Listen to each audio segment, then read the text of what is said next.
இப்போ வந்து கிரவுண்டோட அப்டேட்டு, நான் சிவபாலன், இவர் தனுஷ் ரன்னிங் சமம் வழியா போட்டுட்டு இருக்கோம். எங்களோட அகாடமி சிங்கம் அயன்மேன் அகாடமிக்கு ஒரு கிரவுண்ட் ஒன்று பார்த்து அதை பிளாட் பண்ற வேலையெல்லாம் பார்த்துக்கிட்டு இருந்தோம். அதுக்கப்புறம் அந்த வேலை ஏன் ஸ்டாப் ஆச்சு அப்படின்னா, ஒரு மழை சீசன் வரட்டும் பார்ப்போம் என்ன மாதிரி மழை பெய்யுது அப்படின்னு தெரிஞ்சுக்கிட்டு, அதுக்கப்புறம் பணமும் அந்த டயத்தில் ரெடி பண்ணுவோம். லோன் ப்ராசஸ் ஆகிக்கிட்டு இருக்கு. ஸோ லோன் எப்படி அப்படின்னா, நான் ஏற்கனவே சொன்ன மாதிரி கையில பணமா கிடையாது, பொருளா வாங்குறது, கொட்டேஷன் வாங்கி கொடுத்தா அந்த மாதிரி இது. ஸோ 2 பேரும் அக்கௌண்ட் ஓபன் பண்ணியிருக்கோம். ஸோ இப்போ அதுக்கு லோன் அமௌண்ட் தரேன் இருக்காங்க. அமௌண்ட் இல்லை, நீங்கள் என்னென்ன பொருள் வேணுமோ அதை சொல்லுங்க, அதுக்கு உண்டான அப்பா நீங்கள் வாங்கிக்கலாம் அப்படின்னு. ஸோ இதை ரெடி பண்ணுறதுக்கு இப்போ வந்து இந்த இடத்துல நாங்கள் வந்து ஒரு ஃபங்க்ஷன் ஆரம்பிக்கிறதுக்கு ஒரு ஷெட்டு போடணும். அந்த ஷெட்டு போட்டு அதில் டாய்லெட் ஃபெசிலிட்டி, நாங்கள் தங்குறது, ஜிம் போடுறதுக்கு, இதுக்கு எல்லாத்துக்கும் சேர்த்து ஒரு பட்ஜெட் போட்டிருக்கோம். அந்த பட்ஜெட்டை வச்சு ஆரம்பிக்கலான்னு பார்த்தா, இது வரையும் சிவகங்கையில் இப்படி ஒரு மழை பெஞ்சதில்லை. அதாவது அடமழைலாம் கிடையாது, விடாம மழை.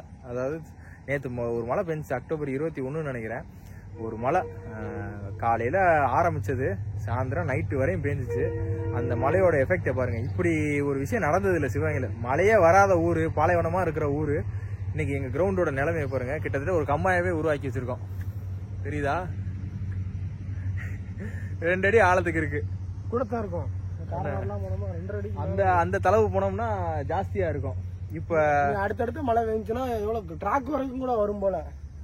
அடுத்த மழை பெஞ்சா இந்த இருக்குல்ல, இன்னைக்கு பெஞ்ச மழை மாதிரியே இப்ப நேத்து பெஞ்சுல அது பெஞ்ச மாதிரி நாளைக்கு பெஞ்சுன்னா அந்த இடம் மிட் ஆஃப் வரைக்கும் வந்துரும்ல. ஆமா, கண்டிப்பா வரும். அப்ப ட்ராக் வந்து ரெடி பண்ணாலும் அந்த எல்லாமே காசு இல்லாத பத்தாத காரணத்தினால இதுல வந்து நாங்க வேலையை வந்து சிறுக பண்ற மாதிரி இருக்குது. இதுல டோசிங் பண்ணிட்டு போயிடலாம். அந்த ரோட்ல போடுவாங்கல்ல, அந்த ரோட்ல போடுற பெரிய வண்டியை வச்சு ஃபுல்லா டோசிங் அடிச்சோம்னா இது மேடாயிக்கிறோம், இது பள்ளமாயிக்கிறோம், தண்ணி ஈஸியா வெளியே போயிடும். இப்ப வந்து தண்ணி வந்து எந்த பக்கமும் போக முடியாம ஒரு சான்ஸ், தண்ணி போக முடியும். ஏன்னா நாங்க என்ன பண்ணிருக்கோம் அப்படின்னா, இந்த சைட்ல வந்து சேனல் ஒண்ணு தோண்டி தண்ணி வெளியில விடுறதுக்கு இப்படியே இந்த தளவு இருக்குல்ல, இந்த தளவுல இருந்து அப்படியே ஒரு சேனல் தோண்டி காவா மாதிரி தோண்டி அப்படியே அந்த சைடு ஃபுல்லா பள்ளம் தான், அந்த இடத்துல விட்டுறலாம் அப்படின்னு தான் பிளானு.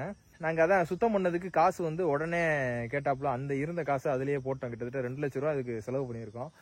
அதுக்கப்புறம் திருப்பி ரீஜென்ரேட் ஆகணும்ல, ஊறணும்ல, பணம் ஊறணும்ல, எங்கிட்டாச்சும் கடன் வாங்கணும், இல்ல என்னத்தையாச்சும் செய்யணும். அதுக்காக வெயிட் பண்ணா பார்த்தா மழையும் ஆரம்பிச்சிருச்சு. பாதை நான் டெல்லி போகும்போது பாதை போட்டுடலாம் அப்படின்னு சொல்லும் போது மழை வந்ததுனால உள்ள வண்டி இறக்க முடியாது, பதிஞ்சிரும். ஸோ இப்போ இந்த தண்ணி எல்லாம் வத்துனதுக்கு அப்புறம் தான் இந்த பாதை போடுற வேலையை தெரிஞ்சு இது ஜனவரிக்கு அப்புறம் தான் இந்த ஒர்க்கை ஸ்டார்ட் பண்ண முடியும்னு நினைக்கிறேன்.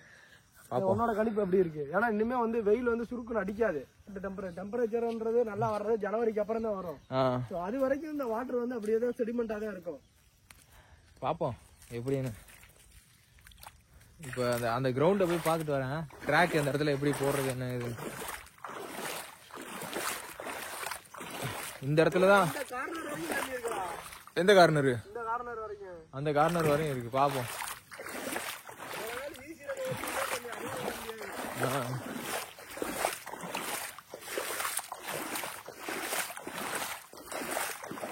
அதாவது நான் ஒரு விஷயத்த தொடர வரையும் அந்த இடத்துக்கும் சரி, அந்த ஊருக்கும் சரி பிரச்சனை இல்லாம இருக்கு.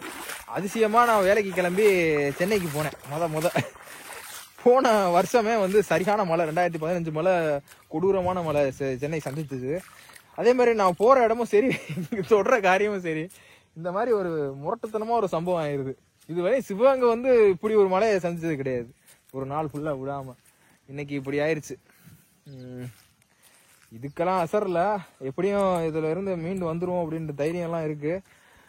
இதை சரி பண்ணிடுவோம். அங்கங்க ட்ராக்ல தண்ணி வேற இருக்கு, இதை சமப்படுத்தணும், ரோலர் வச்சு உருட்டணும்.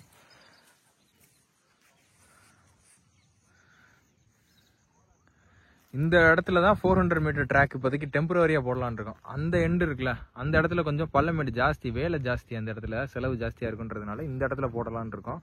இந்த இடத்துல போட்டா கரெக்டா இருக்கும். இதுதான் இப்ப ஐடியா பண்ணிட்டு இருக்கு. கொஞ்சம் தண்ணி இந்த தளவு வரையும் வந்துருச்சு. இப்ப இதுல இருந்து இப்ப இதை சரி பண்றதுக்கு தான் யோசிச்சுக்கிட்டு இருக்கோம். கம்மா மாதிரி ஆயிடுச்சு பாருங்க. இப்ப இது எப்படி இருக்கு.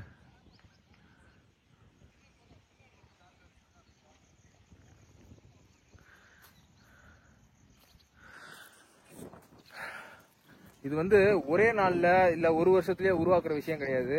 கொஞ்சம் படிப்படியா தான் போகும். நமக்கு பணத்தை வந்து இப்ப வேற வழி மூலியமா நம்ம எடுக்கிற விஷயமும் இல்லை. ஸோ நம்ம என்ன சம்பாதிக்கிறோம், நம்ம எவ்வளோ கடன் வாங்குறோம், நமக்கு யார் எவ்வளோ உதவி பண்ணுறாங்கன்றத பொறுத்து, இன்வெஸ்டரை வர வைக்கிறத பொறுத்து இதில் ஒரு விஷயங்களும் அப்கிரேட் ஆகும். பார்ப்போம் எந்த அளவுக்கு போகுது அப்படின்னு. முதல்ல இந்த இடத்துல வந்து ஈஸி ரன் ஓடிக்கிட்டு இருந்தோம், அதெல்லாம் வீடியோ எடுத்துக்கிட்டு இருந்தேன். இப்போ அதுவும் பண்ண முடியாது, ஏன்னா அந்த அளவுக்கு இருக்குது, மோசமா இருக்குது. ட்ராக் மட்டும் போட்டோம் அப்படின்னா ஓடலாம். 400 மீட்டர் ட்ராக் மட்டும் கண்டிப்பா போடுறோம், போட்டே ஆகணும். போவோம், கிளம்புவோம். நாளைதான் ஃபீல் பண்ணாத, சரி பண்ணிடுவோம் அதெல்லாம். செலவு மேல செலவு வருதுன்னு ஒரு ஆதங்கம். வேற என்ன பணம் இருந்தா இதெல்லாம் போடாமா ரெண்டு போயிடலாம். காசு இருந்ததுன்னா இதெல்லாம் ஒரு விஷயமே கிடையாது. காசு இருந்த நேரம் தர மட்டத்துக்கு மண் அடிச்சிருப்பேன் நானு. 1 கோடி ரூபா கையில இருந்துருந்துன்னு வச்சுக்க. 1 கோடி ரூபா இருந்ததுன்னா நம்ம ஏன்டா இந்த வேலையை பண்ண போறோம். ஏய் பார்த்து வழுக்குது, போ. இந்த இடம் எப்படின்னாங்க, ஒரு வனம் மாதிரி, ஒரு காடு மாதிரி. இந்த இடத்துல நான் நிறைய மரங்கள் உருவாக்கணும்னு ஆசை இருக்கு எனக்கு.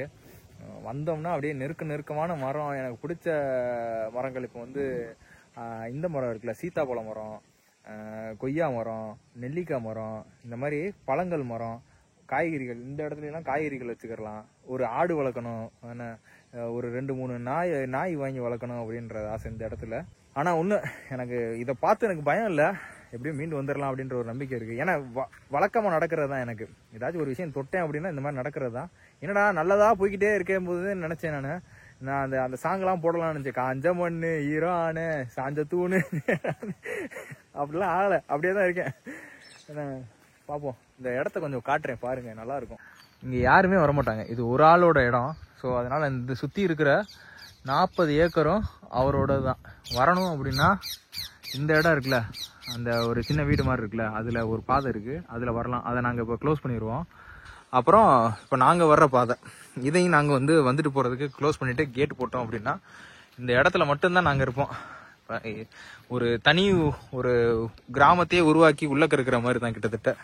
ஏன்னா லீஸுக்கு எடுத்திருந்தாலே இந்த போக போக நாங்க அவர்கிட்ட சொல்லியிருக்கோம். ஏன்னா ஒரு மொத்தம் 4 பிளாட்டா இருக்கு, ஒரு பகுதியா வாங்கிடணும் அப்படின்னு ஒரு முடிவுல இருக்கோம்.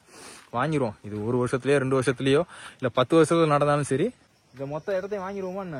கண்டிப்பா. அதாவது என்னைக்குமே எண்ணங்கள் பெருசா இருந்தாதான் வெற்றிகள் கிடைக்கும். அதனால எங்களோட எய்ம் எல்லாமே இதுதான். இவன் அப்படிதான் பேச மாட்டேன், இன்னைக்கு கிரவுண்ட பார்த்துட்டு சொனங்கிட்டான் ஆளு. பாப்போம். பனைமரமா இருக்குது. இப்ப வெயில் காலத்துல பனைமரம் எடுத்து சாப்பிடலாம், நொங்கு சாப்பிடலாம். இப்ப பழம் கிடக்குங்களா? கிடைக்காது. கிடைக்காதா? ஏப்ரல் மே ஜூன்ல தான் வரும். மான் இருக்குது, முயல் இருக்குது, காட்டு பன்னி இதெல்லாம் இருக்குது. இன்னும் கொஞ்ச நாள்ல சிங்கம் சிறுத்தை எல்லாம் வந்துடும். ஏற்கனவே சிங்கம் இருக்குடா.